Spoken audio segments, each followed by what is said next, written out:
келесі сессиямызды мемлекеттік тілде өткізсек қалай қарайсыздар?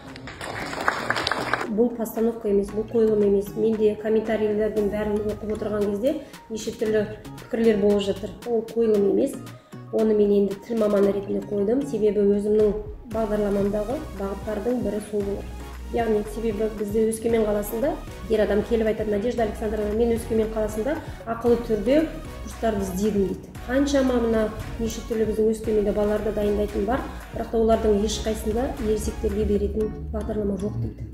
Қарап отырсақ, мысалы, Өскемен қаласының өзге ұлт өкілдерінің тілге деген ниеті, сұранысы өсіп жатыр. Ал бірақ та өзіміздің қара көздеріміз, енді менің бауырларым дегенде өзім қазақ сияқтымын ғой. Жаным қазақ, қаным қазақ болмаса да жаным қазақ. Мен бауырым да мен сияқты қазақша сөйлейді. Анам да мысалы өмір бойы ауруханада жалғыз жұмыс орыс болды. Ол қазақша сөйлейді. Басында қатырма, кетші топассың ба деп неше түрлі сөйтіп. Депутаттарда ананы сайлады, мынаны сайлады дегеннен кейін өзім сондайларға көбінде сенбейтінмін.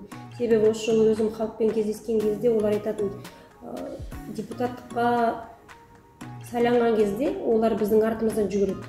Оларды сайлағаннан кейін біз оларға керексіз болып қаламыз дейді. Яғни біздің сұрақтарымызды жайына қалады деген сияқты. Мемлекеттік тілді қозғала бастаған себебі мен өзім енді қазақ тілі маманы болғаннан кейін, тіл жанашыры болғаннан кейін олай болу керек қой. Енді мен қозғамасам бұл тақырыпты басқа кім оны қозғайды? Себебі мына мемлекеттік мекемеде құжаттаманың бәрі мемлекеттік тілде шығу керек. Ал бізде ол бірінші орыс тілінде шығады, одан кейін оны қазақ тіліне аударамыз. Оны қайтадан орыс тілге аударғанда оның мағынасы жоқ болып кетеді. Мен де ойлағам негізінде.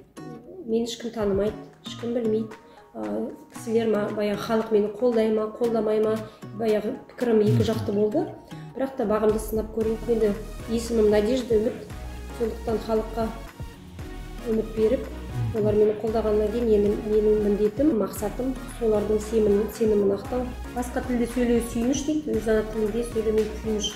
Оны айтайын дегенім себебі мына парламентте ант берген депутаттардың көбіне қарасақ, жүрегім ауырады. Жүрегіме батады, себебі мемлекеттік тілді дұрыс сөйлей алмайды, ана тілінде дұрыс сөйлей алмайды.